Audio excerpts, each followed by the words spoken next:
ಚುನಾವಣೆಗೆ ನಾನು ಸ್ಪರ್ಧೆ ಮಾಡಿದಂಥ ಸಂದರ್ಭದಲ್ಲಿ ಲೋಕಸಭೆಗೆ ಯಾವ ಸಿದ್ಧಾಂತ ಜನ ಬಹಳ ಕೇಳ್ತಾ ಇದ್ರು.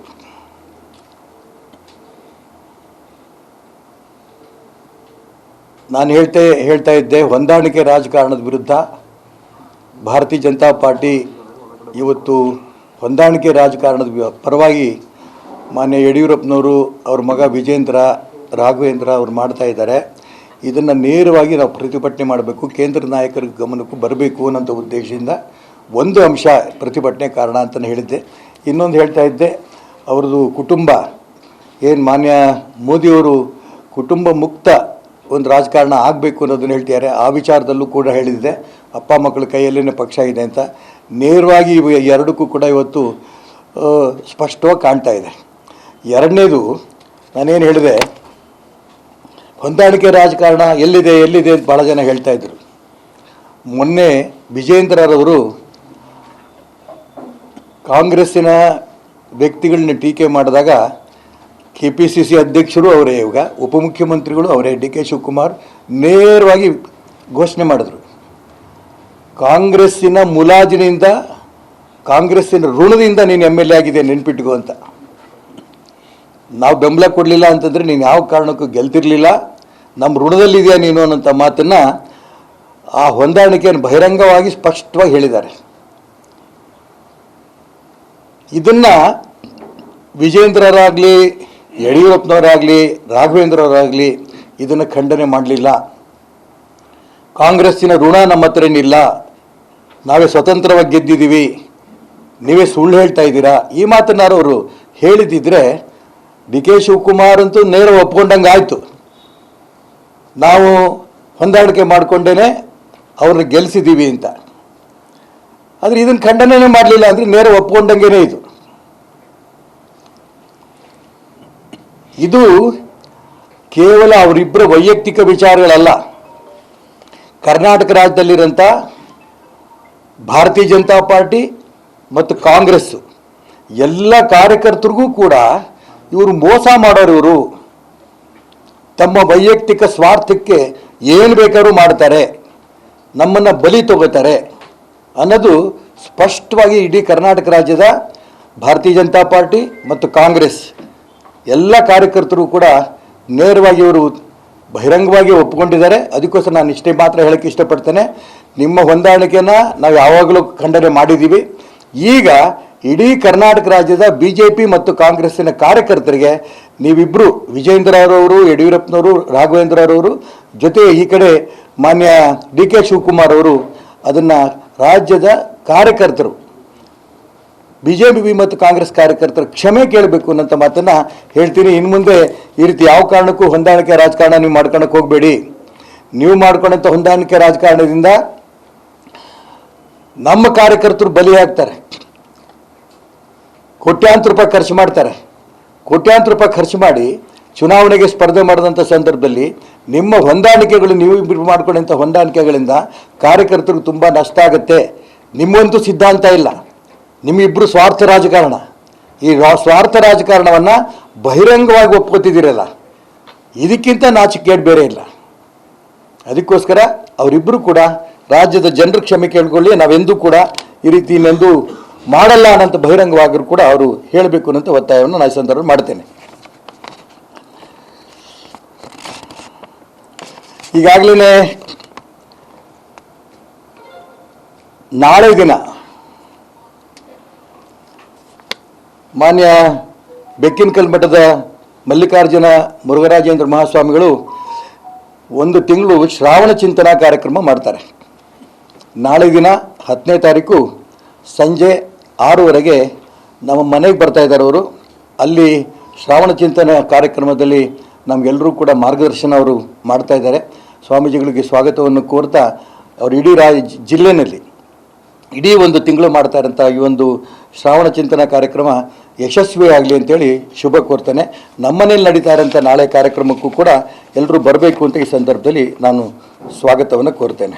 ಪತ್ರಿಕೆಗಳನ್ನಾದರೂ ಕೂಡ ಮುಖ್ಯಮಂತ್ರಿಗಳಾಗಲಿ, ಉಪಮುಖ್ಯಮಂತ್ರಿಗಳಾಗಲಿ, BJP ನಾಯಕರುಗಳು, ಯಡಿಯೂರಪ್ಪನವರಾಗಲಿ, ವಿಜೇಂದ್ರ ಆಗಲಿ, ಅಶೋಕ್ ಆಗಲಿ ಪತ್ರಿಕೆಯನ್ನು ಓದಂಥ ಅಭ್ಯಾಸವನ್ನಾರು ಇಟ್ಕೋಬೇಕು. ಜಗಳ ಯಾವ ಉದ್ದೇಶಕ್ಕೆ ಮೈಸೂರು ಚಲೋ ಮಾಡಬೇಕು ಅಂತ ಅವ್ರು ಹೊರಟಿದ್ದಾರೆ, ಅದು ಹೊರಟಿರೋದು ಸುಳ್ಳು ಅನ್ನೋ ದಾಖಲೆಗಳ ಬಗ್ಗೆ ಚರ್ಚೆಗಳಾಗಬೇಕಾಗಿತ್ತು. ಇಬ್ಬರೂ ಕೂಡ ಕಾಂಗ್ರೆಸ್ ಆಗಲಿ ಬಿ ಜೆ ಪಿ ಆಗಲಿ ದಾಖಲೆಗಳ ಬಗ್ಗೆ ಚರ್ಚೆ ಆಗ್ತಿಲ್ಲ. ಚರ್ಚೆ ಆಗ್ತಿರೋದು ಹೆಂಗಾಗ್ತಿದೆ ಅಂತಂದರೆ, ಜನ ಏನು ಮಾತಾಡ್ತಾರೆ ಅಂತಂದರೆ, ಇದು ಮೂಢ ಬಗ್ಗೆ ಅಲ್ಲ, ಮೂಢರ ಬೀದಿ ಜಗಳ ನಾಟಕ. ಮೂಢರ ಬೀದಿ ಜಗಳ ನಾಟಕ ಇಬ್ಬರು ಸೇರಿ ಮಾಡ್ತಾ ಇದ್ದಾರೆ. ಇದರಲ್ಲಿ ಏಕವಚನದಲ್ಲಿ ಕುಮಾರಸ್ವಾಮಿಯವರು, ಕೇಂದ್ರ ಸಚಿವರು, ಸಿದ್ದರಾಮಯ್ಯನವರು, ಡಿ ಕೆ ಶಿವಕುಮಾರ್ ಅವರು, ಮಾನ್ಯ ಯಡಿಯೂರಪ್ಪನವರು, ವಿಜೇಂದ್ರರವರು ಏಕವಚನ ಒಬ್ರಿಗೊಬ್ರು ಏನೇನು ಮಾತಾಡ್ತಾ ಇದ್ದೀವಿ ಅನ್ನೋಂಥ ಕಲ್ಪನೆಯೂ ಇಲ್ಲ. ಉಳಿದಂಥ ಕಾರ್ಯಕರ್ತರಿಗೆ ಸ್ಫೂರ್ತಿ ಕೊಡಬೇಕು, ಪ್ರೇರಣೆ ಕೊಡಬೇಕು. ಭ್ರಷ್ಟಾಚಾರದ ವಿರುದ್ಧ ಹೋರಾಟಗಳು ಮಾಡ್ತಾ ಇದ್ದೀವಿ ಅಂತ ವಿರೋಧ ಪಕ್ಷಕ್ಕೂ ಅನ್ನಿಸ್ಬೇಕು, ಅದಕ್ಕೆ ಸರಿಯಾದ ಉತ್ತರ ಕೊಡಬೇಕು ಅಂತ ಆಡಳಿತ ಪಕ್ಷಕ್ಕೂ ಅನ್ನಿಸ್ಬೇಕು. ಆದರೆ ಇಬ್ಬರೂ ಕೂಡ ನೀನು ಅಷ್ಟು ಲೂಟಿ ಮಾಡಿದ್ಯಾ, ನೀನು ಇಷ್ಟು ಲೂಟಿ ಮಾಡಿದ್ಯಾ, ನೀನು ಭ್ರಷ್ಟಾಚಾರ ಮಾಡಿರಲಿಲ್ವಾ, ನೀನು ಭ್ರಷ್ಟಾಚಾರ ಮಾಡಿರಲಿಲ್ವಾ, ನೀನು ಜೈಲಿಗೆ ಹೋಗಿರಲಿಲ್ವಾ, ನಾನು ಜೈಲಿಗೆ ಹೋಗಿರಲಿಲ್ವಾ, ಏನಿದು? ಅದಕ್ಕೆ ಹೇಳಿದರೆ ಇದು ಮೂಢರ ಬೀದಿ ಜಗಳ ಒಂದು ನಾಟಕ ಆದಂಗೆ ಆಗಿದೆ. ಇದನ್ನು ರಾಜ್ಯ ಜನ ಯಾವುದೇ ಕಾರಣಕ್ಕೂ ಒಪ್ಪಲ್ಲ. ಅವರೊಂದು ಇವತ್ತೊಂದು ಕಾಂಗ್ರೆಸ್ದು ಇವತ್ತೊಂದು ಕಾರ್ಯಕ್ರಮ, ನಾಳೆ ಒಂದು ಕಾರ್ಯಕ್ರಮ, ಅಲ್ಲೂ ಮತ್ತು ಅವ್ರು ಬೈಯೋದು, ಇವ್ರಿಗೆ ಅವ್ರು ಬೈಯೋದು, ಅವ್ರಿಗೆ ಇವ್ರು ಬೈಯೋದು. ರಾಜಕಾರಣಿಗಳನ್ನೇ ಒಂದು ರೀತಿಯ ನಗ್ನಾವಸ್ಥೆ ತಂದು ಇಟ್ಬಿಟ್ಟಿದ್ದಾರೆ, ಬೆತ್ತಲೆ ತಂದು ಇಟ್ಬಿಟ್ಟಿದ್ದಾರೆ. ಮಾನ ಮರ್ಯಾದೆ ಏನು ಇಲ್ಲದೇ ಇರೋ ರೂಪಕ್ಕೆ ತಂದು ಇಟ್ಕೊಂಡಿದ್ದಾರೆ. ಇದನ್ನು ನಾನು ಉಗ್ರವಾಗಿ ಖಂಡನೆ ಮಾಡ್ತೇನೆ. ಯಾವ ವಿಚಾರಗಳ ಬಗ್ಗೆ ಚರ್ಚೆ ಆಗಬೇಕು, ಇಲ್ಲಿ ಸಾಕಷ್ಟು ಭ್ರಷ್ಟಾಚಾರ ಆಗಿದೆ ಅನ್ನೋಂಥ ಅಂಶವನ್ನು ಭಾರತೀಯ ಜನತಾ ಪಾರ್ಟಿ ಹೇಳ್ತಾ ಇದೆ. ಬಿ ಜೆ ಪಿ ಸರ್ಕಾರದಲ್ಲೂ ಸಾಕಷ್ಟು ಭ್ರಷ್ಟಾಚಾರ ಆಗಿದ್ದು ಕಾಂಗ್ರೆಸ್ ಹೇಳ್ತಾ ಇದೆ. ನಿಜಕ್ಕೂ ಕೂಡ ರಾಜ್ಯ ಜನರಿಗೆ ಸಮಾಧಾನ ಆಗಬೇಕು. ಸಾಕು ನಿಮ್ಮದು ನಾಟಕ ಎರಡೂ ಕೂಡ ಬೀದಿ ನಾಟಕ. CBI ಕೊಟ್ಬಿಡಿ ಎರಡೂ.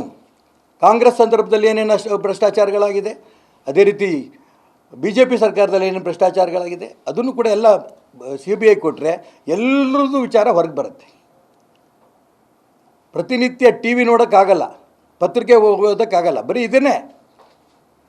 ಅದಕ್ಕೋಸ್ಕರ ಇದನ್ನು ತಕ್ಷಣ ನಿಲ್ಲಿಸಿ ಎರಡೂ ಕೂಡ CBIಗೆ ಕೊಟ್ಬಿಡಬೇಕು ಅನ್ನೋಂಥ ಒತ್ತಾಯವನ್ನು ಕೂಡ ಈ ಸಂದರ್ಭದಲ್ಲಿ ನಾನು ಮಾಡೋಕ್ಕೆ ಇಷ್ಟಪಡ್ತೇನೆ.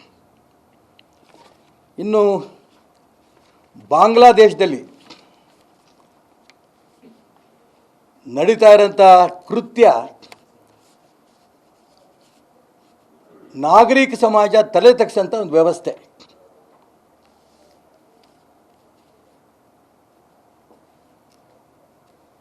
ವಿಶೇಷವಾಗಿ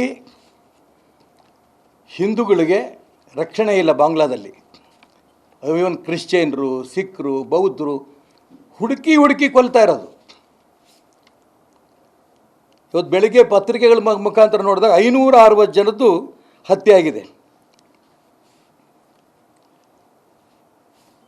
ಇದನ್ನು ಯಾವುದೇ ಕಾರಣಕ್ಕೂ ಕೂಡ ಈ ಹಿಂದೂ ಸಮಾಜ ಸಹಿಸಲ್ಲ. ಏನು ತಪ್ಪು ಮಾಡಿದ್ದೀರಿ ಅಂತ ಹಿಂದೂಗಳಿಗೆ ಹುಡುಕಿ ಕೊಲ್ತಾ ಇದ್ದೀರಿ? ಅಲ್ಲಿಯ ದೇವಸ್ಥಾನಗಳನ್ನೆಲ್ಲ ಧ್ವಂಸ, ಸಾಮಾನ್ಯ ಜನರಿಗೆ ಊಟ ಹಾಕಂಥ ಇಸ್ಕಾನ್ ಸಂಸ್ಥೆಯನ್ನು ಕೂಡ, ಆ ದೇವಸ್ಥಾನವು ಕೂಡ ಧ್ವಂಸ. ಬಾಂಗ್ಲಾ ಒಂದು ರಾಷ್ಟ್ರವಾಗಿ ಮಾಡೋ ದಿಕ್ಕಿನಲ್ಲಿ ಪ್ರಯತ್ನ ಮಾಡಿದಂಥ ಮುಜಿಬುರ್ ರೆಹಮಾನ್ ಅವರ ಪ್ರತಿಮೆನೂ ಕೂಡ ಮೇಲೆ ಹತ್ತಿ ಛಿದ್ರ ಮಾಡ್ತಾ ಇದ್ದಾರೆ. ಬಾಂಗ್ಲಾ ರಾಷ್ಟ್ರಗೀತೆಯನ್ನು ಮಾಡಿಕೊಟ್ಟಂಥ ರವೀಂದ್ರನಾಥ್ ಠಾಕೂರ್ ಅವರ ಪ್ರತಿಮೆಯನ್ನು ಕೂಡ ಛಿದ್ರ ಮಾಡ್ತಾರೆ. ಅನಾಗರಿಕ ವ್ಯವಸ್ಥೆ ಇದು. ನಾನು ಇಷ್ಟು ಮಾತ್ರ ಹೇಳೋಕ್ಕೆ ಇಷ್ಟಪಡ್ತೇನೆ. ಏನೂ ಸಂಬಂಧವೇ ಇಲ್ಲದಂಥ ಹಿಂದೂಗಳು, ಮುಸಲ್ಮಾನರು ಮಾಡ್ತಿರೋಂಥ ಕೃತ್ಯ ಏನಿದೆ, ದುಷ್ಕೃತ್ಯ ಏನಿದೆ, ಇದನ್ನು ಖಂಡನೆ ಮಾಡ್ತಾ ಹಿಂದೂಗಳ ಜೊತೆಗೆ ಕ್ರಿಶ್ಚಿಯನ್ರು, ಸಿಖ್ರು, ಬೌದ್ಧರು, ಪಾರ್ಸಿ ಇವರೆಲ್ಲರನ್ನೂ ಕೂಡ ಹತ್ಯೆ ಮಾಡ್ತಾ ಇರೋದು ನಾನು ಖಂಡನೆ ಮಾಡ್ತಾ ಇದನ್ನು ವಿಶ್ವಸಂಸ್ಥೆ ಕಡೆ ಗಮನ ಕೊಡಬೇಕು. ಈಗಾಗಲೇ ಈ ದೇಶದ ಪ್ರಧಾನಮಂತ್ರಿ ಮಾನ್ಯ ನರೇಂದ್ರ ಮೋದಿಯವರು ಇದ್ರ ಬಗ್ಗೆ ಅಲ್ಲಿಯ ಪ್ರಧಾನಮಂತ್ರಿಗಾಗಿರೋಂಥ ಡಾಕ್ಟರ್ ಮೊಹಮ್ಮದ್ ಯೂನಸ್ನವ್ರಿಗೂ ಕೂಡ ಸ್ಪಷ್ಟ ಮಾಡಿದ್ದಾರೆ. ಅಲ್ಲಿ ಹಿಂದೂಗಳ ರಕ್ಷಣೆ ಮಾಡಬೇಕಾದ ನಿಮ್ಮ ಕರ್ತವ್ಯ ದಯವಿಟ್ಟು ಮಾಡಿ ಅಂತ. ಇದು ಅಲ್ಲಿ ಹೆಣ್ಮಕ್ಳನ್ನು ಕೂಡ ಅತ್ಯಾಚಾರ ನಡೀತಾ ಇರೋದನ್ನು ನಾವೆಲ್ಲ ನೋಡ್ತಾ ಇದ್ದೀವಿ. ಅಲ್ಲಿ ರಕ್ಷಣೆ ಆಗಬೇಕು ಈ ದಿಕ್ಕಿನಲ್ಲಿ. ಯಾಕೆಂತಂದರೆ ಇದು ಬೇರೆ ಬೇರೆ ರಾಷ್ಟ್ರಗಳಿಗೂ ಹರಡಿದ್ರೆ ಕಷ್ಟ. ಹರಡಿಸೋ ರೂಪದಲ್ಲಿ ಚಿತಾವಣೆ ಕಾಂಗ್ರೆಸ್ ನಾಯಕರು ಸಲ್ಮಾನ್ ಖುರ್ಷಿದ್ ಅವರು ಬಾಂಗ್ಲಾದೇಶದಲ್ಲಿ ಏನು ನಡೆದಿದೆ ಅದು ಭಾರತದಲ್ಲೂ ನಡೆದರೆ ಆಶ್ಚರ್ಯ ಪಡಬೇಡಿ. ಯಾರಿಗೆ ಕೊಡ್ತಾ ಇರೋಂಥ ಚಿತಾವಣೆ ಇದು? ಭಾರತದಲ್ಲಿರೋಂಥ ಮುಸಲ್ಮಾನರು ಹಿಂದೂಗಳ ಮೇಲೆ, ಕ್ರಿಶ್ಚಿಯನ್ರ ಮೇಲೆ, ಬೇರೆ ಬೇರೆ ಧರ್ಮದ ಮೇಲೆ ನೀವು ದಬ್ಬಾಳಿಕೆ ಮಾಡಿ ಕೊಲೆ ಸುಲಿಗೆಗಳು ಮಾಡಿ ಅಂತ ಪ್ರೇರಣೆ ಕೊಡೋಕೆ, ಚಿತಾವಣೆ ಕೊಡೋದಕ್ಕೆ ನೀವು ಹೇಳಿ ನೀವಿರೋದು.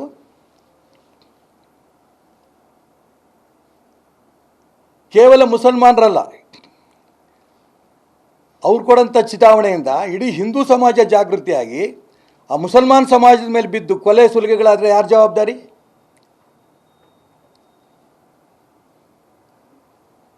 ನಾನು ಅದಕ್ಕೋಸ್ಕರ ಹೇಳೋಕ್ಕೆ ಇಷ್ಟಪಡ್ತೀನಿ, ಇಂಥ ಕಾಂಗ್ರೆಸ್ ನಾಯಕರನ್ನ ಕಾಂಗ್ರೆಸ್ ಪಕ್ಷ ಒಬ್ಬರೂ ಇದನ್ನು ಖಂಡನೆ ಮಾಡಿಲ್ಲ.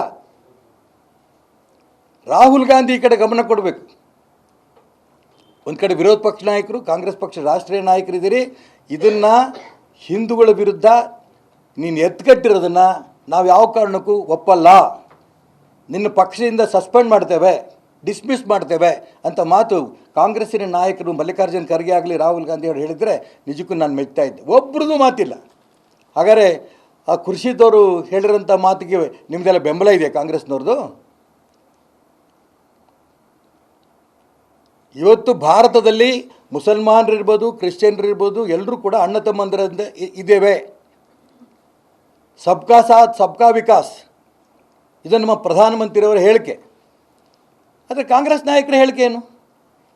ಬಾಂಗ್ಲಾದೇಶದಲ್ಲಿ ಹೆಂಗಾಗುತ್ತೋ ಅದು ಭಾರತದಲ್ಲಿ ಆದರೂ ಆಗಬಹುದು. ಇಂಥ ಚಿತಾವಣೆಗೆ ಯಾವ ಕಾರಣಕ್ಕೂ ಕೂಡ ಒಳ್ಳೆಯದಲ್ಲ. ಇದನ್ನು ನಾವ್ಯಾರೂ ಕೂಡ ಒಪ್ಪಲ್ಲ. ನಾವು ಇದ್ರ ಬಗ್ಗೆ ಕ್ಷಮೆ ಕೇಳಬೇಕು ಕಾಂಗ್ರೆಸ್ ನಾಯಕರು ಅನ್ನೋಂಥ ಒತ್ತಾಯವನ್ನು ಈ ಸಂದರ್ಭದಲ್ಲಿ ನಾನು ಮಾಡ್ತೇನೆ.